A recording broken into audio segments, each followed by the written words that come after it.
Bendiciones, bienvenidos otra vez al programa Toda la Luz de la Palabra del Ministerio Esperanza para tu Vida. Hoy estamos con la sección de MB Enseñanza Profunda. Antes de arrancar te voy a compartir el número de la radio, que es 11 62 13 55 30, 11 62 13 55 30. También te puedes comunicar a través de Facebook, MB Exhortar, y también recuerda que tenemos muchos canales: MB Enseñanza Básica, MB Enseñanza Profunda, MB Exhortar, MB Falsos Profetas, MB Salvación y MB Simbología. Recuerda activar la campanita, dale me gusta y suscríbete a los distintos canales, porque así lograrás que los programas sean más vistos y más puedan conocer de la hermosa palabra de Dios. Hoy estamos con la segunda parte de este estudio de Mateo 24. Si ya se cumplió esos acontecimientos que narran Mateo 24, que se le pone un título en muchas versiones de la Biblia: señales antes del fin. Si eso se cumplió o si tenemos que esperar el cumplimiento de esas señales que aparecen en Mateo 24. Te voy a hacer un leve repaso de lo que estuvimos viendo en la primera parte. Todo aquel que está en este segundo programa sobre Mateo 24, te animo a que vayas al primer programa, porque si no vas al primer programa vas a estar perdido. Tenés que haber estudiado Mateo 23 para entrar en este capítulo 24. Así que te animo a que vayas al primer programa. Es muy interesante, vas a aprender cosas, vas a entender el contexto para entrar así al capítulo de Mateo 24. Así que te voy a hacer un repaso de lo que estuvimos viendo.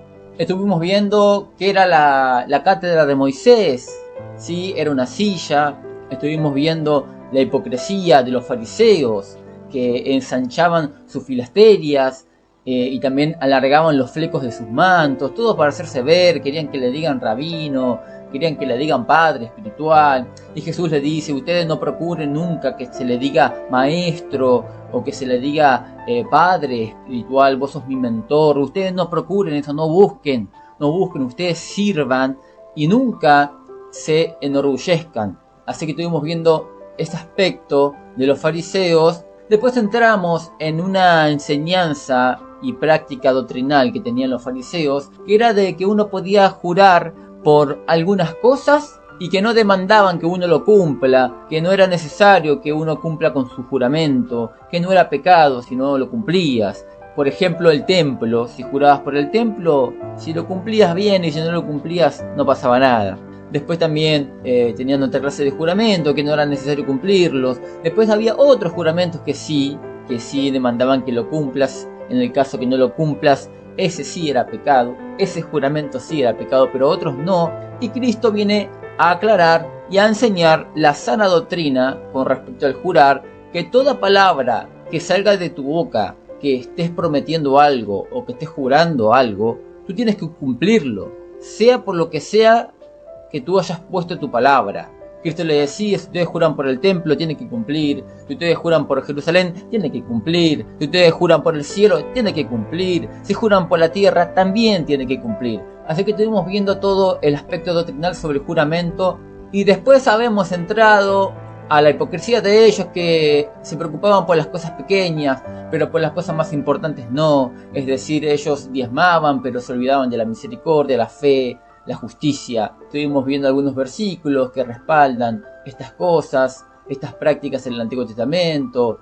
Estuvimos viendo la hipocresía que ellos tenían con respecto al respeto que ellos le tenían a los profetas de Dios, pero eran igual que sus padres, eran asesinos, eran malvados en su corazón. Todo era un sepulcro blanqueado, pero por dentro estaban llenos de abominación. Jesús le dice: serpiente, generación de víboras. Estuvimos viendo que esa generación que aparece acá, que dice serpiente, generación de víboras, ¿qué generación era? Las palabras de Cristo, ¿a qué generación eran dirigidas? Y esto es muy sencillo: fue dirigida a la generación de sus tiempos. Entonces vimos que no era la generación del futuro, sino esa generación del primer siglo, hermano mío. estuvimos viendo que Jesús le profetiza condenación a los fariseos, a los escribas, a los maestros de la ley hipócritas, esta generación de víboras. Jesús les dice que iba a venir un gran castigo sobre ellos, que ellos iban a tener la culpa de toda la sangre justa que fue derramada en la tierra, como la sangre de Zacarías, de Abel y de todos los profetas. Iba a venir un gran castigo.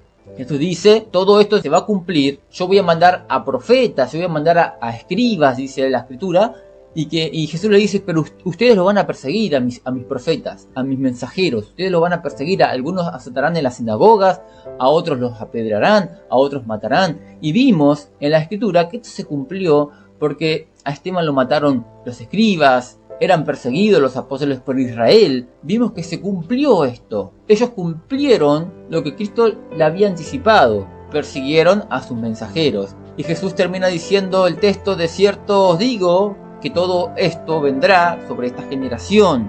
Otra vez, la generación esta era la que Cristo se estaba dirigiendo. Los fariseos que estaban de frente con él. Esa generación. No la generación del futuro, para nada. La generación de su tiempo, del primer siglo.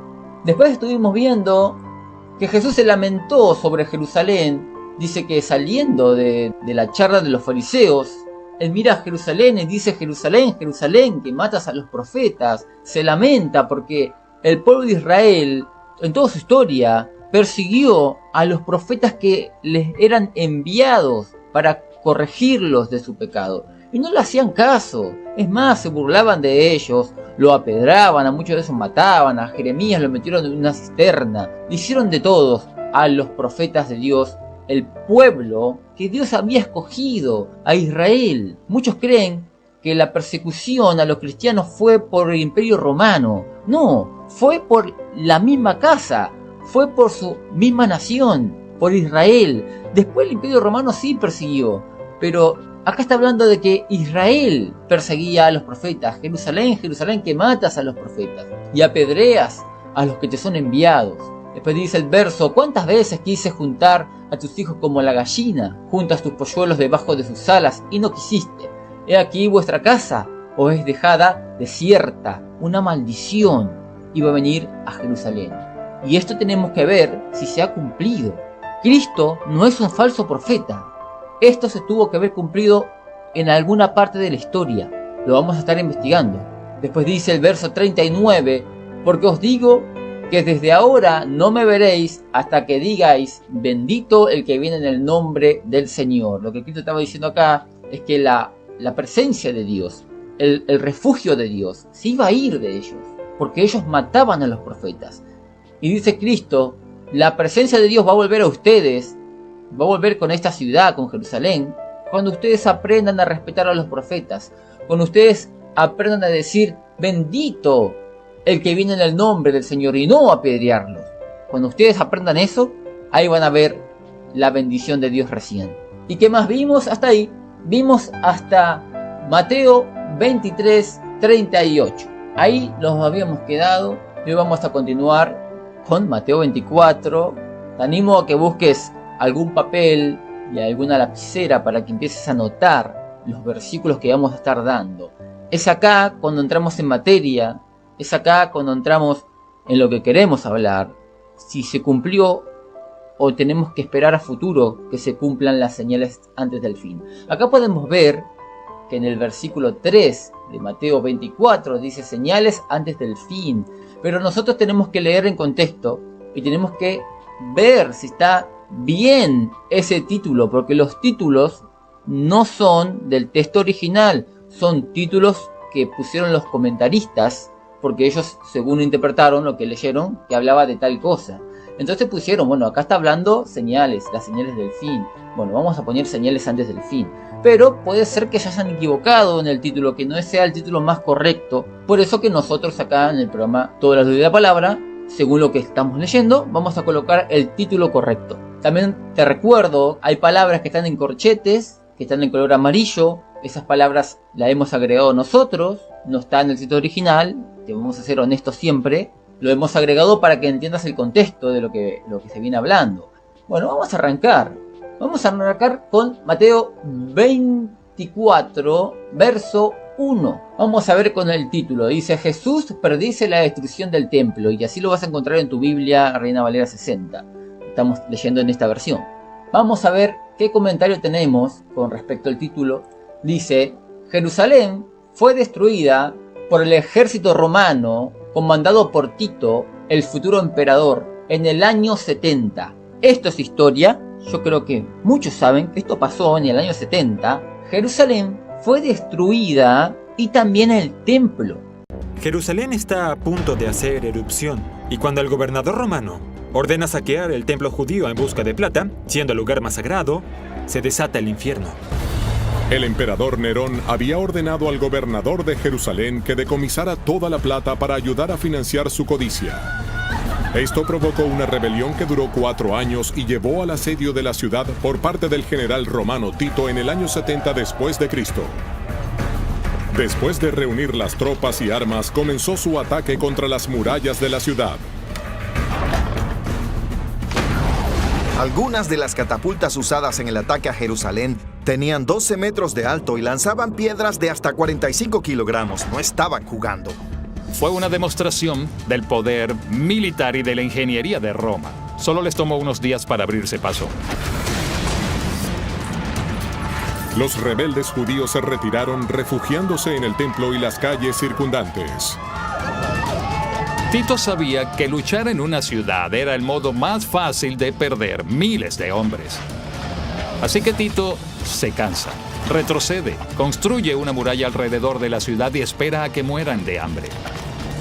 La clave de un asedio es atrapar a tus enemigos en un lugar pequeño y luego esperar. Esperar a que mueran de hambre, a que enfermen, a que desesperen, de tal modo que se vuelvan un enemigo muy débil. Y ciertamente hubo una hambruna. Fueron forzados a comer lo que pudieran: basura, cuero. Incluso hay historias de gente que se comió a sus propios hijos. Luego de esperar a las afueras del muro, Tito entró a terminar su trabajo. Cuando los romanos finalmente entraron a Jerusalén, se tornaron sanguinarios, incendiaron el templo principal y realizaron una gran matanza. Se cree que hasta 30.000 personas murieron en la masacre. Cualquiera que intentara escapar del asedio fue capturado y crucificado.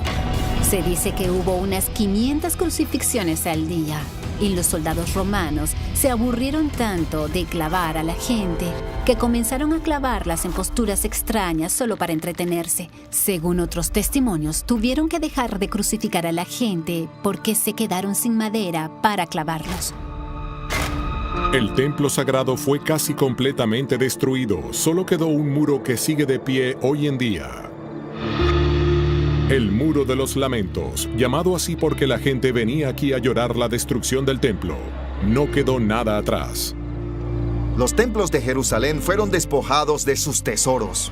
Y los romanos honraron a su victorioso general con el arco de Tito, que aún se encuentra en Roma. No estamos acá inventando nada. Esto pasó en el año 70. Jesús predice la destrucción del templo y esto se cumplió. Por eso que digo, Jesús no es un falso profeta. Jesús profetizó esto, en el año 70 se cumplió. Vamos a ver qué tiempo de plazo Jesús dio para que esta profecía se cumpla.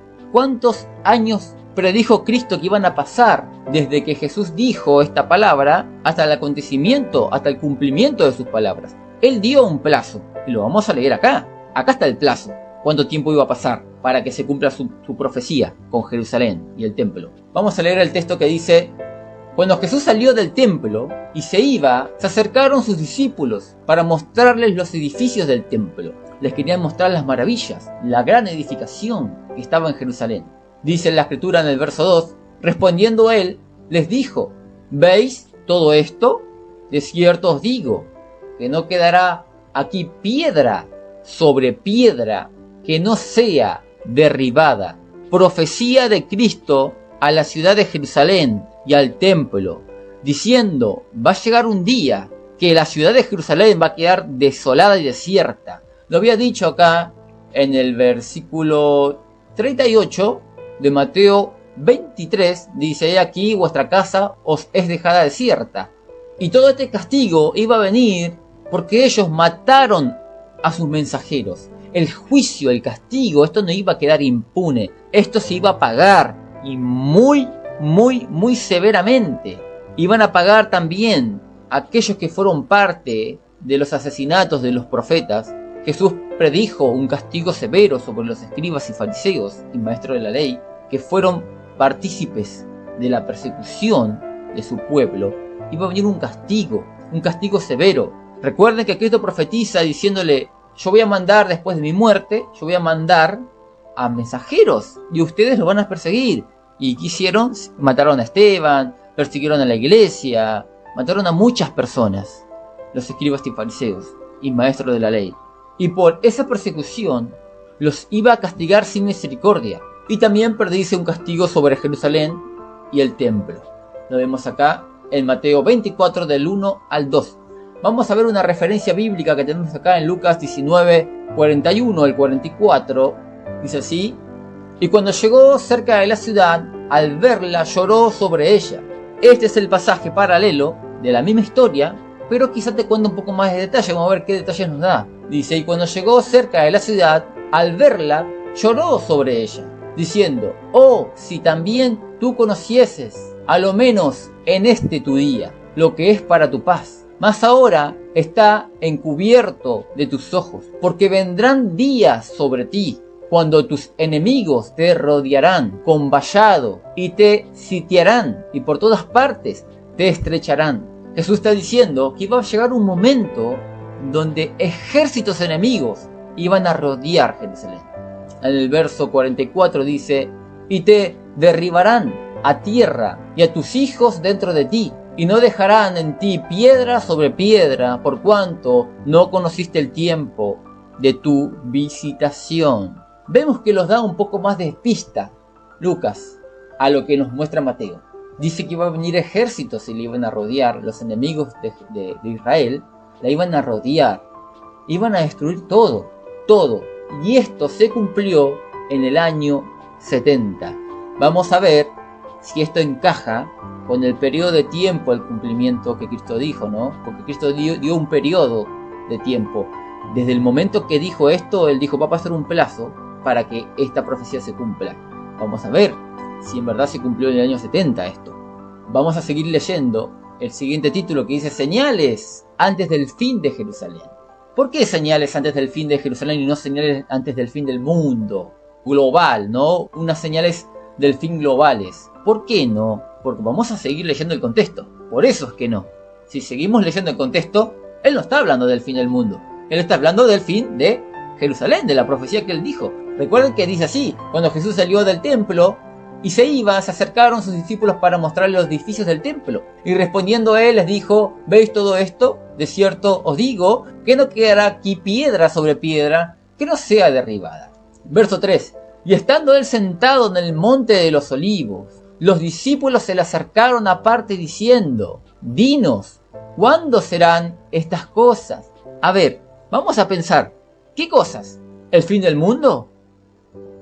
El fin de Jerusalén, el fin del templo. ¿Qué dijo? ¿Que no va a quedar piedra sobre piedra? Es obviamente que a alguno le iba a preguntar: ¿cuándo va a pasar esto, Jesús? Porque la verdad que me asustaste. ¿Cuándo va a pasar esto? Vivimos acá en Jerusalén, yo quiero saber cuándo va a pasar esto. Entonces está hablando las señales antes del fin de Jerusalén. Esto no es difícil. Basta que estamos tan acostumbrados a solamente escuchar exposiciones de algún reconocido pastor o maestro del internet y creemos lo que él dijo, porque no queremos hacer el trabajo de estudiar nosotros. Queremos que él lo haya buscado y que me diga qué va a pasar. Y yo le creo. Pero si él se equivocó, te equivocás vos también. Por eso es que es importante que tú escudriñes las escrituras.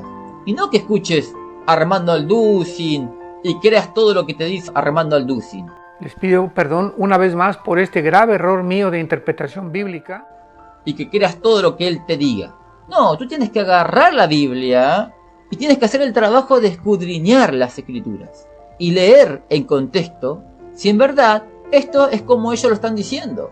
Así que lo que estamos haciendo es eso ahora. Estamos leyendo nosotros el texto sin ideas concedidas, sin venir con tu idea apocalíptica. Te acercas a la escritura con una mente sin estructuras doctrinales, con humildad, Porque ese es el gran problema de muchos. Tienen tanto orgullo a lo que le enseñó su denominación, que no te van a escuchar. No van a ni siquiera a ver lo que está claro en la Biblia. Porque no quieren contradecir al que le enseñó. O porque están cegados por el orgullo que tienen. Porque quizá alguno quizá expuso su postura y se ha expuesto ante muchas personas y ahora le agarra pena de decir, yo me equivoqué, iglesia, la verdad que yo me equivoqué. No hablaba de las señales del fin del mundo, hablaba de la señal de Jerusalén. Y esto me pasó porque yo no leí Mateo 23. Por eso estamos leyendo Mateo 23 para entrar al Mateo 24. Bueno, vamos a ver qué menciones tenemos acá de textos para ir comparando, porque acá no estamos suponiendo, acá esto significa esto, esto lo otro. No, estamos dejando que la Biblia se interprete a sí misma. ¿Cómo logramos esto? Agarrando las escrituras, teniendo un conocimiento pleno de todo lo que dice la escritura, conociendo el Antiguo Testamento, conociendo la primera parte del libro y comparando la segunda parte del libro. A ver, ¿qué es esto? ¿Qué es aquello? Y ella misma nos va a dar la correcta interpretación, y cuando tú entiendas realmente lo que significa tales versos, ya no va a haber nadie que te va a decir a vos, me parece que quizá te equivocaste ahí. No, si me equivoqué yo, se equivocó la Biblia, porque yo saqué esto por lo que dice acá la escritura. Vamos a ver el verso 3 de vuelta. Dice, y estando él sentado en el monte, después del acontecimiento que pasó, de la profecía de castigo que dijo Cristo, dice, se sentó en el monte de los olivos. Dice, y los discípulos se le acercaron aparte diciendo, dinos cuándo serán estas cosas que acontecerán a Jerusalén. Eso es el contexto. ¿Y qué señal habrá de tu venida y del fin del siglo? ¿Cuál siglo? Del siglo actual, no del siglo XXI. Es el siglo de Cristo, del primer siglo. Vamos a leer acá Zacarías 14 del 1 al 7. Fíjate que dice, y él estando sentado en el monte de los olivos. ¿Dónde se sentó? En el monte de los olivos. Y fíjate qué llamativo lo que dice Zacarías. Es la profecía de Zacarías, es la profecía que Cristo dijo acá en Mateo 24 que iba a pasar en Jerusalén. Es decir, esta profecía no se la inventó Cristo. Esto ya estaba profetizado en el Antiguo Testamento. Esto no es nada nuevo. Esto ya estaba profetizado en el Antiguo Testamento. Pasa que tú no la conocías, a la profecía del castigo que Dios le iba a dar a su propio pueblo. Tú no la conocías. Bueno, Cristo dice lo que profetizó Zacarías, lo que profetizó el profeta Daniel. Llegó el tiempo de su cumplimiento. Ya no queda nada, está cerquita el castigo. Vamos a leer Zacarías y vamos a enfocarnos en este monte de los olivos. Dice así Zacarías, he aquí el día de Jehová viene, y en medio de ti serán repartidos tus despojos. El día del castigo de Jehová viene sobre Jerusalén. Dice, y serán repartidos tus despojos. Porque yo reuniré a todas las naciones para combatir contra Jerusalén. Y la ciudad será tomada, y será saqueada las casas, y violadas las mujeres. Y la mitad de la ciudad irán en cautiverio, mas el resto del pueblo no será cortado de la ciudad. Después saldrá Jehová y peleará con aquellas naciones, como peleó en el día de la batalla. Y después dice el verso 4, y se afirmarán sus pies en aquel día sobre el monte de los olivos que está enfrente de Jerusalén al oriente, donde Cristo empieza a anunciar el castigo a Jerusalén en el monte de los olivos, tal cual como lo afirma Zacarías. Dice, y se afirmará su pie en aquel día sobre el monte de los olivos, que está enfrente de Jerusalén al oriente. Es decir, se pararon en el monte de los olivos, sus pies se apoyaron en el monte de los olivos y miraban la ciudad. Una linda vista tenía Cristo con los apóstoles. Y él le dice, bueno, todo lo que ustedes ven acá, va a llegar el día que va a haber llamas. Va a ser totalmente destruida esta ciudad. Bueno, no vale la pena que te lo siga leyendo porque quería explicarte esta profecía que la cumple Cristo. Dice, y se afirmará su pie en aquel día sobre el monte de los olivos que está enfrente de Jerusalén al oriente, tal cual Cristo lo cumple. Y estando él sentado en el monte de los olivos, y ahí empieza a contar lo que iba a venir, el castigo que iba a venir.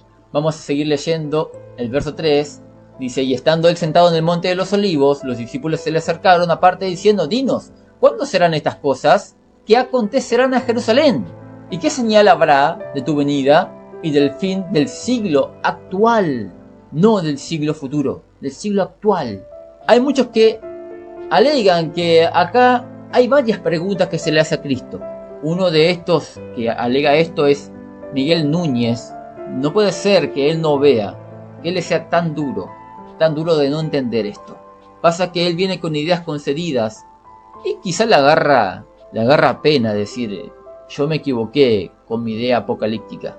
Pero si sos humilde, Dios te va a recompensar. ¿Qué ganás manteniendo una postura errada de la escritura? No vas a ganar nada. Es mejor que te reconozcan tus miembros, tus seguidores, que eres un pastor humilde y no un pastor orgulloso. Vamos a ver qué nos muestra acá Marcos 13:3, Lucas 21:7, porque dice así, ¿cuándo serán estas cosas? Es decir, que el templo iba a ser destruido. ¿Y qué señal habrá de tu venida? Y ellos creen que acá es otra cosa lo que le está preguntando.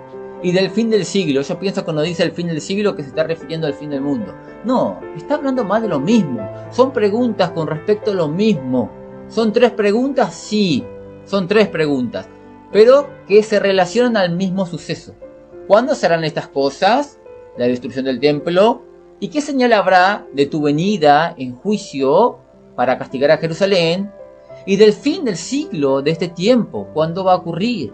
Te lo voy a demostrar con Marcos y Lucas, que en ningún momento hablan de 3 cosas diferentes. Están hablando del mismo suceso. Vamos a ir a Lucas 13:3. Lucas 13:3 dice, y vamos a ir hasta el verso 4, ¿sí? Dice así, y se sentó en el monte de los olivos frente al templo, y Pedro, Jacobo, y Juan, y Andrés le preguntaron. Acá tenemos los personajes, quiénes fueron los que le preguntaron. Acá en Mateo no lo tenemos. Acá en Mateo dice así, y los discípulos se le acercaron aparte, pero no sabemos quiénes fueron. Bueno, acá en Marcos nos dice quiénes son. Pedro, Jacobo, Juan y Andrés. Le preguntaron aparte, dinos, ¿cuándo serán estas cosas? ¿Qué cosa? La destrucción del templo y de Jerusalén, el castigo a los líderes religiosos de su tiempo, ¿no? ¿Cuándo serán estas cosas? ¿Y qué señal habrá cuando todas estas cosas hayan de cumplirse? Acá en Marcos no podemos decir que son 2 preguntas distintas.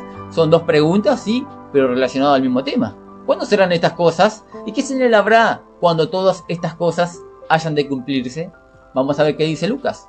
Lucas dice, y le preguntaron diciendo, Maestro, ¿cuándo será esto? ¿Y qué señal habrá cuando estas cosas estén para suceder? Son 2 preguntas. Sí, son 2 preguntas, pero relacionadas al mismo tema. Ahora, ¿por qué Mateo va a decir otra cosa? Le va a preguntar a Cristo el fin del mundo, cuando en ningún momento estuvo hablando del contexto. Mateo 23, en ningún momento habló del fin del mundo. Habló del castigo a Jerusalén. No habló de otra cosa. ¿Por qué le va a preguntar acá en Mateo 24:3? Le van a preguntar otra cosa. Nunca habló del fin del mundo. El verso 3 de Mateo dice, ¿y cuándo serán estas cosas? La misma pregunta que está en Marcos y Lucas. ¿Y qué señal habrá de tu venida? Es decir, esta pregunta no está acá, pero le está hablando del fin de Jerusalén. ¿Cuándo va a ocurrir esto? ¿Qué señal va a haber de tu venida en juicio? ¿Cuándo vas a castigar a este pueblo? Y del fin del siglo. No es muy difícil. Es difícil cuando tú tienes orgullo en tu corazón. Es difícil cuando tú tienes ideas concedidas, arraigadas de raíz. Es difícil cuando tú no estudias la Biblia. Es difícil cuando tú te comes cuento chino de otro y no estudias lo que el otro te está enseñando. Tú eres responsable de tu ignorancia, porque no te tomaste el trabajo de estudiar la Escritura. Deja de ver pavadas en internet y empezar a estudiar la Escritura. Y muchos hacen los maestros antes de tiempo, ni siquiera han estudiado la Biblia ellos mismos. Y dicen, bueno, yo voy a enseñar lo que mi pastor me dijo que era esto, así que lo voy a enseñar. Irresponsable, irreverente. Tenés que estudiar la Biblia antes de tocar un tema y enseñarlo además. Vamos a ver qué más dice el verso 4 a la pregunta de los apóstoles. Entonces Cristo empieza a responder esas preguntas que se relacionan, según el contexto leído, al fin de Jerusalén, no al fin del mundo. Vuelvo a repetir, quizá alguno dice, ¿por qué repite tantas veces lo mismo? Porque quiero que se te grabe en la cabeza, quiero que esto quede bien claro, que las señales antes del fin no son las señales antes del fin del mundo, así que no pienses que va que esto está hablando del castigo a Rusia, el castigo a Alemania, el castigo a todo el mundo, el castigo a Argentina. No, está hablando del castigo a Jerusalén. Y esto no es futuro. Esto no son cosas para el futuro. Estas cosas son de ese tiempo, de esa generación, de la generación de Cristo, no de esta generación. Una generación tiene 40 años, varón. No tiene 2000 años, 40 años solamente. Vamos a seguir viendo esto. Ya Cristo había dicho cuándo iba a acontecer eso, pero hay una parte acá, en Mateo 24, que lo deja bien claro cuándo va a pasar esto. Y después tenemos las evidencias, ¿no? Hay que buscar en la historia si esto se cumplió. Si esta interpretación es cerrada, esto nunca ocurrió. Pero si esta interpretación es correcta, y si la historia misma respalda con evidencia de que algo pasó después de la profecía de Cristo, estamos en lo correcto. Las evidencias. Vamos a seguir leyendo acá. A ver, la respuesta de Cristo. Respondiendo, Jesús les dijo: mirad que nadie os engañe, porque vendrán muchos en mi nombre diciendo yo soy el Cristo, y a muchos engañarán. Vuelvo a repetir, la pregunta es ¿cuándo va a ocurrir esto, Cristo, de la destrucción de Jerusalén? Y bueno, Cristo empieza a responder relacionado con el contexto de las señales del fin de Jerusalén, no del mundo, y le dice, bueno, mirad que nadie os engañe, porque vendrán muchos en mi nombre diciendo yo soy el Cristo, y a muchos se engañarán, y oiréis de guerra y de rumores de guerra. Mirad que no os turbéis, porque es necesario que todo esto acontezca, pero aún no es el fin. ¿De qué? El fin de Jerusalén, el fin de la tribulación que le estoy anunciando a ustedes. No es el fin todavía, porque se levantarán nación contra nación y reino contra reino, y habrá pestes y hambre y terremotos en diferentes lugares.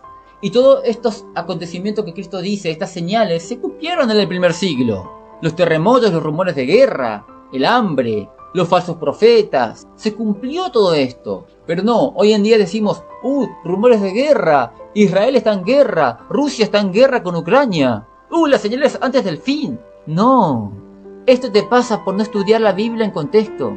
Son las señales del tiempo de Jerusalén, el tiempo de vida que le quedaba a Jerusalén. Y las señales eran estas antes de que venga el castigo y la destrucción del templo.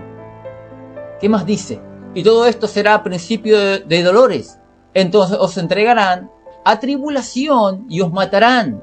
Y seréis aborrecidos de todas las gentes por causa de mi nombre.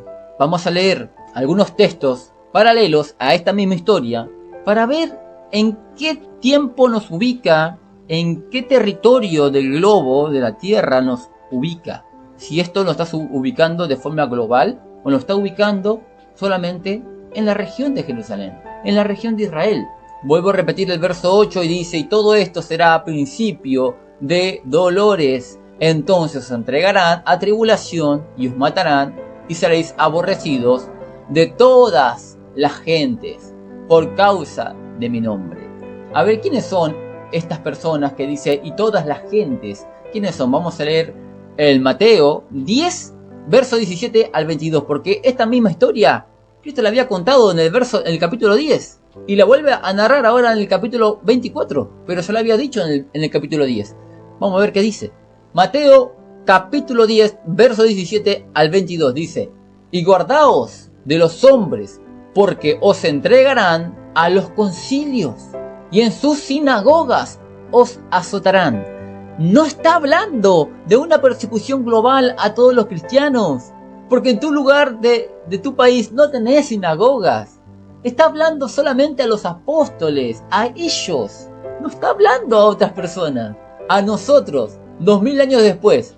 No, le está hablando a ellos, a ellos. Dice, y en sus sinagogas os azotarán, y aún ante gobernadores y reyes seréis llevados por causa de mí, para testimonio a ellos y a los gentiles. Mas cuando os entreguen, no os preocupéis por cómo o qué hablaréis, porque en aquella hora os será dado lo que habéis de hablar, porque no sois vosotros los que habláis, sino el Espíritu de vuestro Padre que habla en vosotros. El hermano entregará a la muerte al hermano, y el padre al hijo, y los hijos se levantarán contra los padres y los harán morir, y seréis aborrecidos de todos por causa de mi nombre, mas el que persevera hasta el fin, este será salvo. Fíjate que el verso 22 dice, y seréis aborrecidos de todos por causa de mi nombre.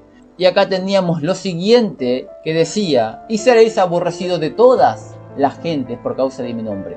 ¿Por qué todas las gentes? Porque fíjate que ellos iban a ser odiados en las sinagogas, azotados en las sinagogas, y después el verso 18 dice, de Mateo 10, dice, y aún ante gobernadores y reyes seréis llevados por causa de mí, para testimonio a ellos y a los gentiles. Es decir, ellos iban a ser odiados no solamente por el pueblo de Israel, sino también por otros reyes, por el imperio romano, que era el imperio romano que estaba gobernando a Israel en aquel tiempo, a Jerusalén. Vamos a ir a Juan, ahora, capítulo 16, verso 1 al 2, dice, y estas cosas os he hablado para que no tengáis tropiezo, os expulsarán de las sinagogas, y aún viene la hora cuando cualquiera que os mate pensará que rinde servicio a Dios.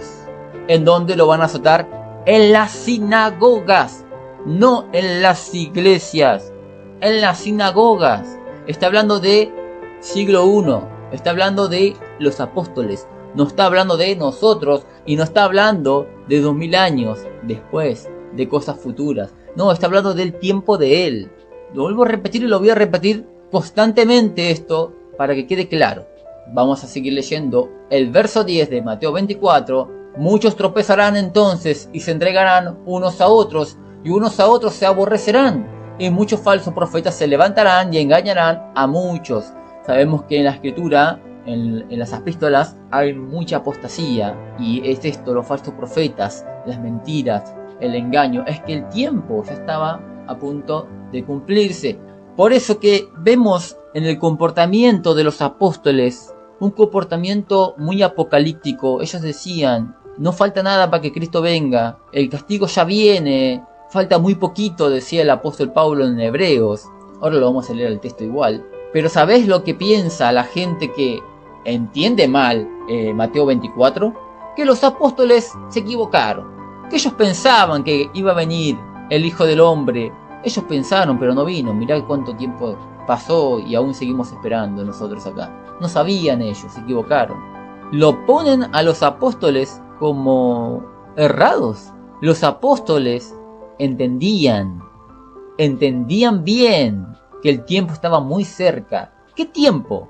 ¿El fin del mundo? Nunca se habló del fin del mundo en Mateo 24. Cristo nunca le habló del fin del mundo, lo que Cristo le habló del fin de Jerusalén. Y ellos decían, está muy cerca el fin de Jerusalén, porque nuestro Mesías lo profetizó. En el monte de los olivos sentado lo explicó, qué señales iban a venir antes del final, antes del castigo a Jerusalén, de la destrucción del templo. Y falta muy poquito, porque vemos las señales que se cumplieron ya. Lo han perseguido, ha muerto Esteban, han muerto muchos de nuestros hermanos. Está muy cerca, la apostasía está ahí. Mirá cómo hay falsos profetas. Ya está cerca la venida del juicio. Pero ¿qué hace la gente que no entiende esto? Dice, no, los apóstoles estaban equivocados, pobrecitos. Pobrecitos los apóstoles. Y Cristo también estaba equivocado. ¿Por qué? ¿Por qué digo esto de que también ellos creen que Cristo está equivocado? Ahora vamos a entender y voy a volver a recalcar esto, de que esta gente que entiende mal Mateo 24, que piensa que las señales antes del fin son las señales antes del fin global, lo ponen a los apóstoles como mentirosos o como errados, y también a Cristo. Vamos a seguir leyendo acá en el verso 11. Dice, y muchos falsos profetas se levantarán y engañarán a muchos. Verso 12. Y por haberse multiplicado la maldad, el amor de muchos se enfriará. Mas el que persevera hasta el fin de ¿qué? Hasta el fin de esta tribulación que le estoy diciendo a ustedes, que va a venir sobre ustedes, que a muchos de ustedes los van a azotar en las sinagogas, a muchos de ustedes los van a matar, van a ser perseguidos, pero si ustedes perseveran hasta el fin, ustedes serán salvos. No está hablando de una salvación eterna, está hablando de una salvación de la muerte, del tiempo de que van a vivir de persecución. Si ustedes perseveran hasta el final, ustedes serán salvos. Porque este juicio que Cristo da sobre Jerusalén, la cual también se encuentra en el Antiguo Testamento, se iba a cumplir muy cerquita del tiempo de él.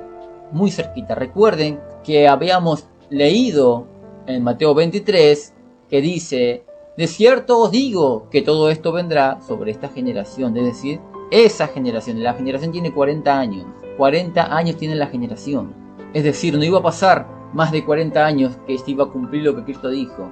Hablando en ese texto, hablando sobre el castigo a los fariseos, ¿no? Ahora vamos a ver cuándo ocurre el castigo a Jerusalén y al templo.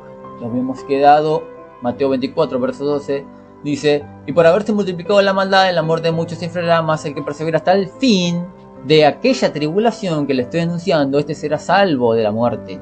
Y será predicado este evangelio del reino en todo el mundo. Y ahí muchos dicen: viste que está hablando del mundo, globalmente, no está hablando del tiempo de él, está hablando globalmente, porque acá dice mundo. Vamos a ver si ese mundo se refiere al globo entero o si se refiere al territorio del Imperio Romano. Y cuando digo el Imperio Romano, está incluido Israel, porque Roma había conquistado Israel, Jerusalén, la ciudad de los judíos. Vamos a estar viendo esta palabra en todo el mundo, pero acá vamos a ver que se le ha colocado lo siguiente: y será predicado este evangelio del reino en todo el mundo actual, es decir, del tiempo de Cristo, no de nuestros tiempos. Pero habla de que se va a predicar el evangelio en todo el mundo, es decir, a lugares fuera de Medio Oriente, o solamente el Medio Oriente. Bueno, vamos a leerlo porque la misma Biblia te lo va a explicar. Ella sola se explica. Vamos a leer otra vez el verso 14, lo vamos a terminar y después vamos a profundizar en la palabra mundo. Dice: y será predicado este evangelio del reino en todo el mundo para testimonio a todas las naciones, y entonces vendrá el fin. ¿El fin de qué? Del mundo acá. Bueno, vamos a ver si es del mundo o viene hablando de lo mismo, ¿no? Bueno, vamos a ver acá la palabra mundo. La palabra mundo en el diccionario Strong lo puedes localizar con la numeración 3625. Es la palabra oikoumene, no sé si la pronuncié bien. Bueno, esa palabra significa tierra, es decir, la parte de tierra del globo, o específicamente el Imperio Romano. Esto es lo que está en el Strong. Fíjate que hay una traducción de esta Biblia, la Biblia textual, edición 3. Fíjate cómo pone este versículo de Mateo 24, 14. Fíjate que dice: y este evangelio del reino será proclamado en toda la tierra habitada. En toda la tierra habitada, no en el mundo. Para testimonio a las naciones, y entonces vendrá el fin. Vamos a ver una cosa. Vamos a ver en la escritura un texto donde aparece mundo. Y ustedes van a decirme si ese mundo es solamente el territorio del Imperio Romano o si es el globo entero. Vamos a ir a Hechos, capítulo 17, versos del 1 al 6. Tiene un título en la Reina Valera que dice: el alboroto en Tesalónica. Dice así: pasando por Anfípolis y Apolonia llegaron a Tesalónica, donde había una sinagoga de los judíos. ¿Dónde es esto? Es el Medio Oriente. Verso 2 dice: y Pablo, como acostumbraba, fue a ellos, y por 3 días de reposo discutió con ellos, declarando y exponiendo por medio de las Escrituras que era necesario que el Cristo padeciese y resucitase de los muertos, y que Jesús, a quien yo os anuncio, decía él, es el Cristo. Y algunos de ellos creyeron y se juntaron con Pablo y con Silas, y de los griegos piadosos gran número, y mujeres nobles no pocas. Entonces los judíos que no creían tenían celos, tomaron consigo a algunos ociosos hombres malos, y juntando una turba alborotaron la ciudad, y asaltando la casa de Jasón procuraban sacarlo al pueblo, pero no hallándolos trajeron a Jasón y a algunos hermanos ante la autoridad de la ciudad, gritando: estos que trastornan el mundo entero también han venido acá. Pregunta: ¿en qué territorio estaba predicando el apóstol Pablo y Silas? ¿Estaba predicando en el globo entero? ¿Llegaron ellos a predicar en el globo entero? Mira, hoy en día todavía no hemos podido desparramar el evangelio en todo el globo. ¿Y tú crees que ellos, sin internet, sin YouTube, sin WhatsApp, van a poder hacer que el evangelio llegue a todo el mundo? Está claro que está hablando del mundo habitado, del territorio de ellos solamente. Porque esta palabra mundo también significa tierra habitada, o específicamente el Imperio Romano, como está en el Strong. Está mal traducido. Dice, y estos que trastornan el mundo entero también han venido acá. Fíjate que el apóstol Pablo dice en qué lugar él predicó la palabra. Dice así, el apóstol Pablo en Hechos 26, del 1 al 2, dice, por lo cual, oh rey Agripa, no fui rebelde a la visión. Porque el apóstol Pablo le cuenta de que él tuvo una experiencia con Jesús que quedó ciego. Y él dice, por lo cual, oh rey Agripa, no fui rebelde a la visión celestial, sino que anuncié primeramente a los que están en Damasco y Jerusalén, y por toda la tierra de Judea, y a los gentiles que se arrepintiesen y se convirtiesen a Dios, haciendo obras dignas de arrepentimiento. Fíjate que dice Damasco, Jerusalén, y por toda la tierra de Judea, y a los gentiles. ¿A qué gentiles? Los que son del territorio de Israel. ¿A dónde va a ir el apóstol Pablo? No tiene otro medio para llegar a más personas de otros países. Ahí fue, solamente ahí. Y no solamente tengo esta prueba para demostrarte que la palabra mundo se está refiriendo al mundo actual, al territorio habitado de sus tiempos, porque tengo un versículo acá que te va a aclarar el asunto.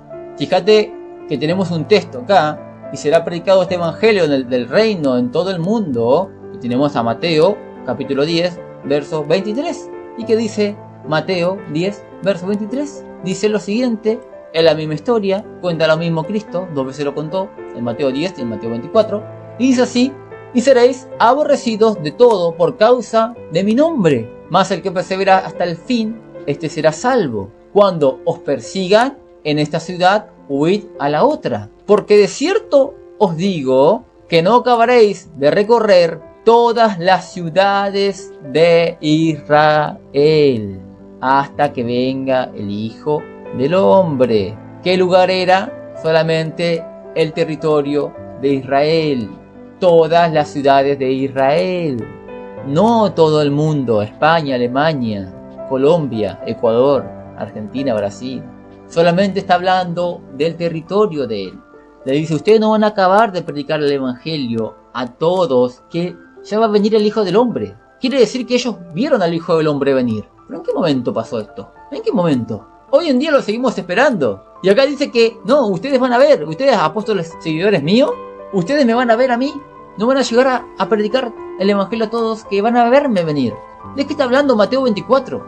Mira, yo no te quería compartir ciertos versículos, lo quería dejar para la tercera parte del programa, pero veo que es necesario que te lo comparta para que así tú te acerques después al tercer programa con estas interrogantes, ¿no? Porque te voy a compartir algunos versículos que te van a volar la cabeza. Fíjate lo que dice la escritura en Mateo 26, 57 al 64. Fíjate lo que dice la palabra de Dios. Dice así el verso 57. Los que prendieron a Jesús le llevaron al sumo sacerdote Caifás, a donde estaban reunidos los escribas y los ancianos. Mas Pedro le seguía de lejos, hasta el patio del sumo sacerdote. Entrando se sentó con los alguaciles para ver el fin. Y los principales sacerdotes y los ancianos y todo el concilio buscaban falso testimonio contra Jesús para entregarle a la muerte. Y no lo hallaron, aunque muchos testigos falsos se presentaban. Pero al fin vinieron 2 testigos falsos que dijeron,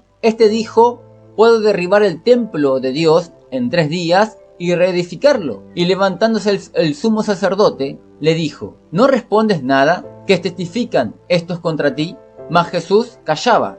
Entonces el sumo sacerdote le dijo, te conjuro por el Dios viviente, que nos digas si eres tú el Cristo, el Hijo de Dios. Jesús le dijo, tú lo has dicho, y además os digo que desde ahora veréis al Hijo del Hombre sentado a la diestra del poder de Dios y viniendo en las nubes del cielo. Les hago una pregunta. Si en verdad el Hijo del Hombre no vino en las nubes todavía, quiere decir que está vivo todavía el sumo sacerdote, ¿verdad? Porque le dijo, vos me vas a ver a mí. Es decir, el sumo sacerdote iba a ver al Hijo del Hombre viniendo en las nubes. Él lo iba a ver.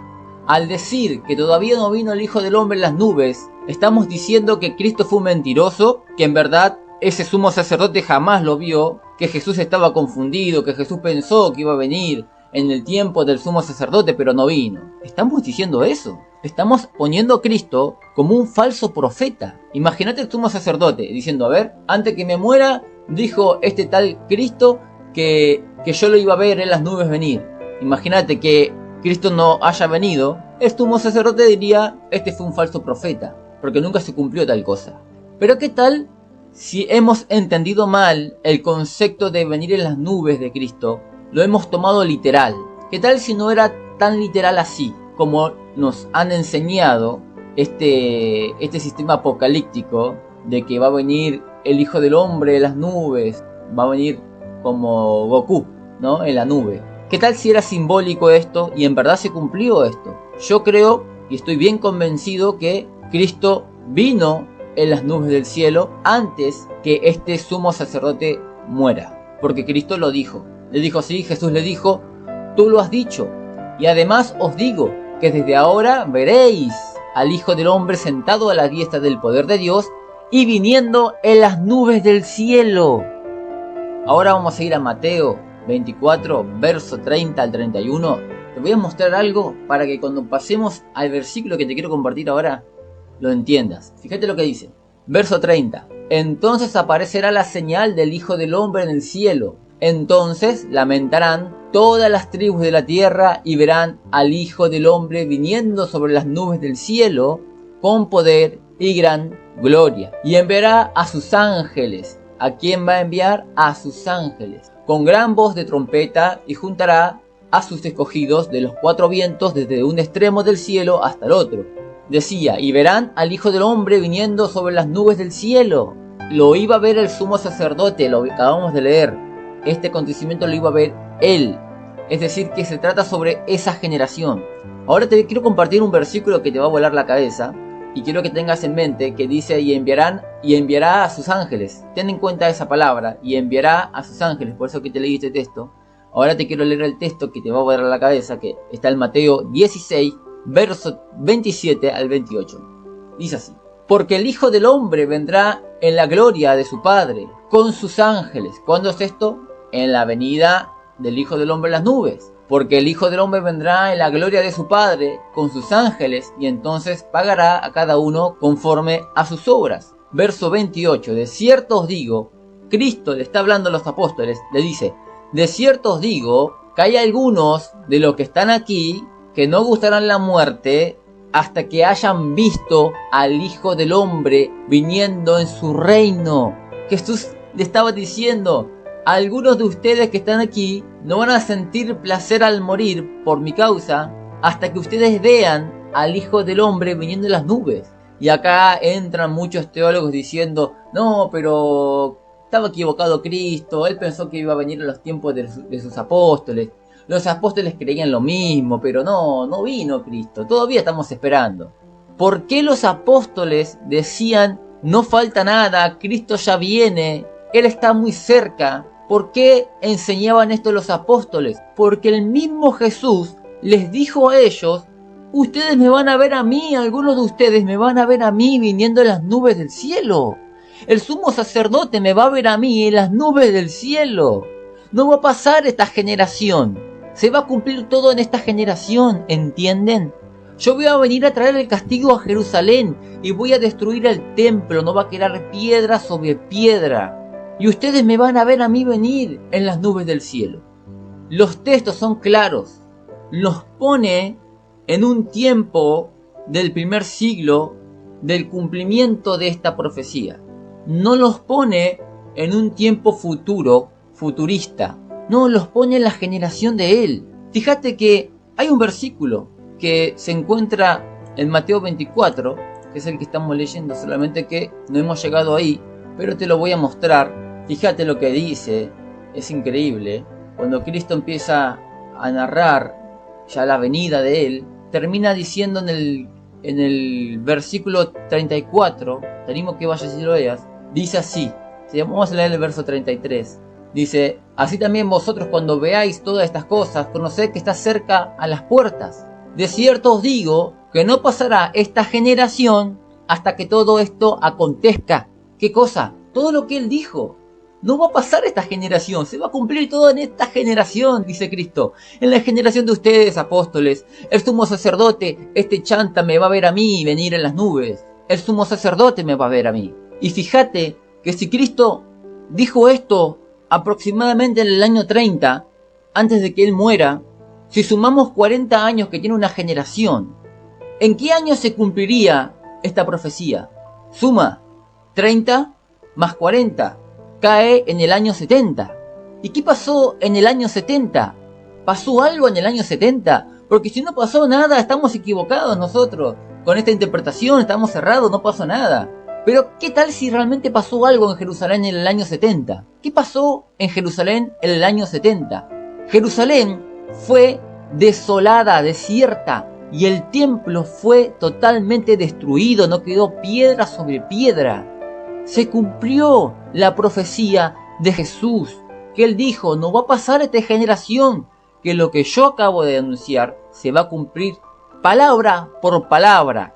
Y si en verdad pasó esto en el año 70, se cumplió la profecía, quiere decir que los apóstoles estaban vivos todavía, por lo cual se cumplió lo que Cristo le dijo a ellos, que le dijo: de cierto algunos de ustedes no van a querer morir hasta que me vean venir en las nubes.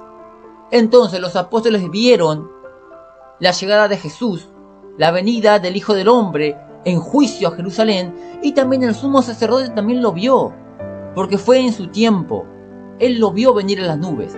Ahora, el concepto de venir en las nubes, ¿cuál es? Lo tenemos cerrado, parece, porque creemos que va a venir en las nubes literal. Y en el año 70 no vino en las nubes literal. ¿En qué vino? Vino de una forma que nosotros no hemos aprendido correctamente.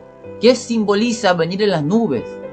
Es algo simbólico, no es literal, es simbólico. ¿Qué significa venir en las nubes? Estamos perdiendo el tiempo escuchando a comentaristas, a teólogos, para entender qué significa venir en las nubes.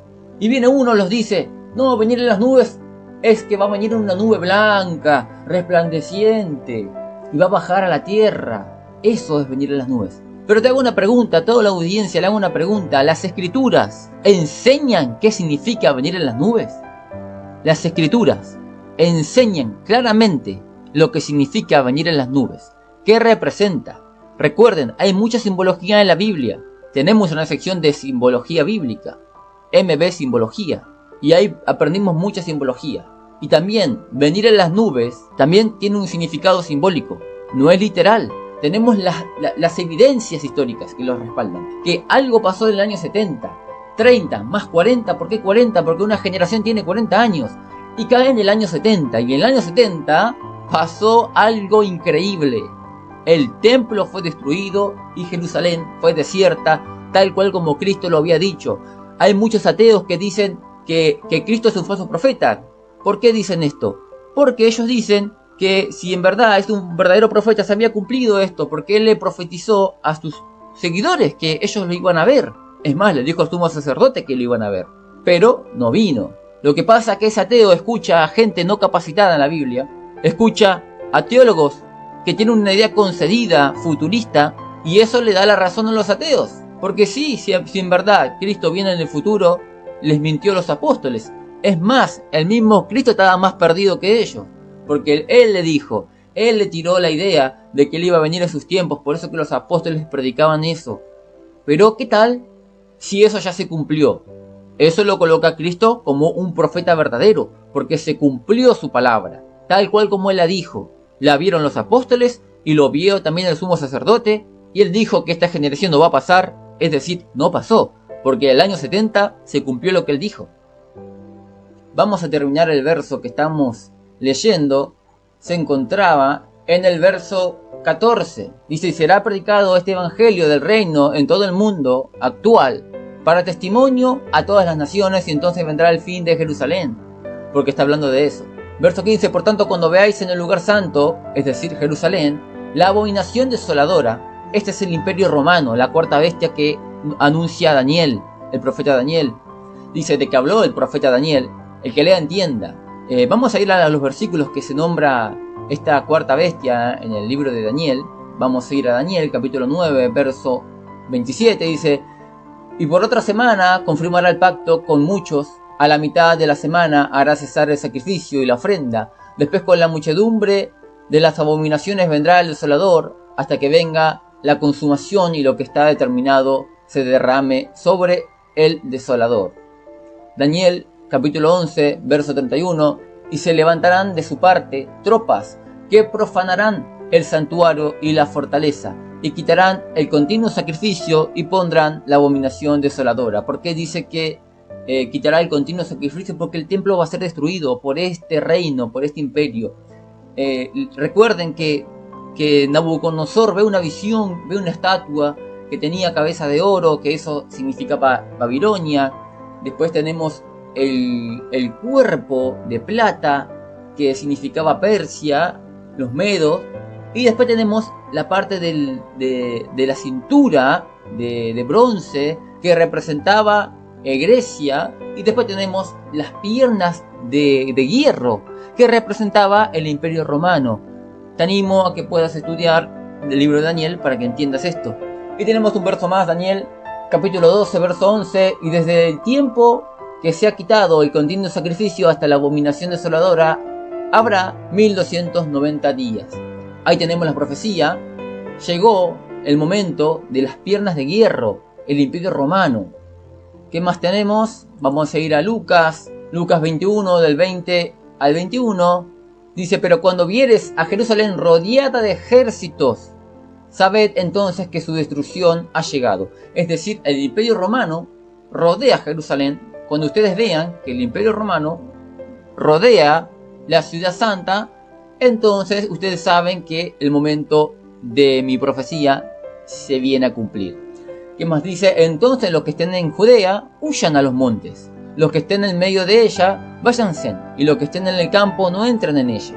Jesús les dice a los apóstoles, cuando ustedes vean Jerusalén rodeada de ejércitos, porque el Imperio Romano tenía muchos aliados, muchas naciones aliadas, y les dice Cristo, cuando ustedes vean esto, ustedes huyan. ¿Qué pasó con Jerusalén? Con los ciudadanos de Jerusalén. Murieron todos. ¿Por qué? Porque el pueblo, esto está en historia, en los escritos de Josefo, dice Josefo que el pueblo se metió a Jerusalén a estar refugiada por las murallas al ver el Imperio Romano, y dice Josefo que por el pueblo haberse refugiado en Jerusalén fue una masacre ahí, porque el Imperio Romano quemó la ciudad y mató a todos los que se encontraban en Jerusalén. Pero los apóstoles fueron salvos. ¿Por qué? Porque siguieron el consejo de Cristo. Cristo le había dicho: cuando ustedes vean esto, no vayan a la ciudad de Jerusalén, por más que para ustedes sea seguro, porque tiene unas grandes murallas. No vayan ahí, porque aunque tenga grandes murallas, va a caer. Por lo cual, váyanse a los montes, escápense. ¿Qué más tenemos de este tema? Deuteronomio 32, verso 35 al 36. Y esto es una profecía del acontecimiento que se iba a cumplir en los tiempos de los apóstoles. Ya estaba anunciado ya en la Escritura, en el Antiguo Testamento, en Deuteronomio. Fíjate que dice así: mía es la venganza y la retribución. A su tiempo su pie rebalará, porque el día de su aflicción está cercano, y lo que les está preparado se apresura, porque Jehová juzgará a su pueblo. Esto ya estaba profetizado, y fíjate cómo profetiza lo mismo el apóstol Pablo en el libro de Hebreos capítulo 10, verso 30 al 37, dice: pues conocemos al que dijo: mía es la venganza, yo daré el pago, dice el Señor, y otra vez el Señor juzgará a su pueblo. Estas palabras están en Deuteronomio 32, lo puedes ver en tu Biblia, hay referencias que te llevan ahí. Dice: pues conocemos al que dijo: mía es la venganza, yo daré el pago, dice el Señor, y otra vez el Señor juzgará a su pueblo.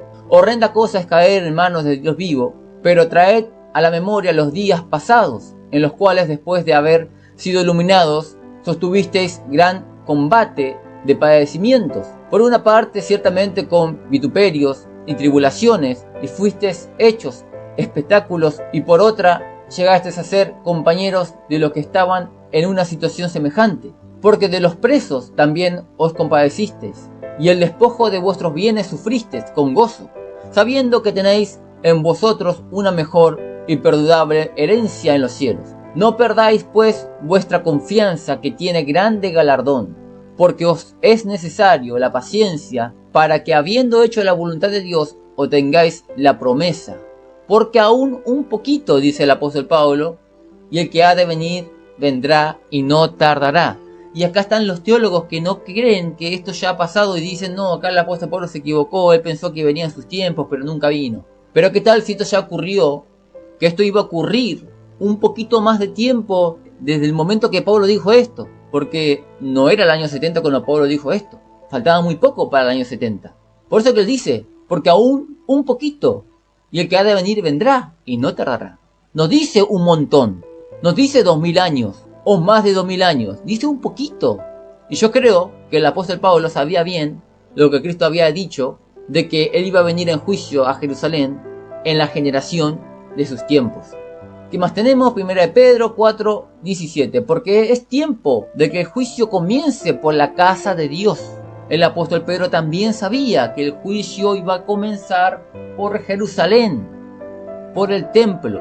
Vamos a continuar, verso 16, sigamos. Entonces los que estén en Judea huyan a los montes, y el que esté en la azotea no descienda para tomar algo de su casa, y el que esté en el campo no vuelva atrás para tomar su capa. Mas hay de las que estén encintas y de las que crían en aquellos días. Orad pues que vuestra huida no sea en invierno ni en día de reposo, porque habrá entonces gran tribulación. Pero los apóstoles, la iglesia de Cristo, iba a escapar de la gran tribulación porque iba a obedecer el mandamiento de Cristo que le había dicho: huyan a los montes cuando vean a Jerusalén rodeada de ejércitos. Huyan a los montes, escápense a las montañas. Si esto lo aplicamos globalmente, alguno quizá diría, ¿no? En mi región no hay montañas, no hay montes. Pasa que estamos entendiendo mal la profecía. Esto se aplica al primer siglo. ¿En dónde? En la tierra de Israel, en la tierra de Jerusalén.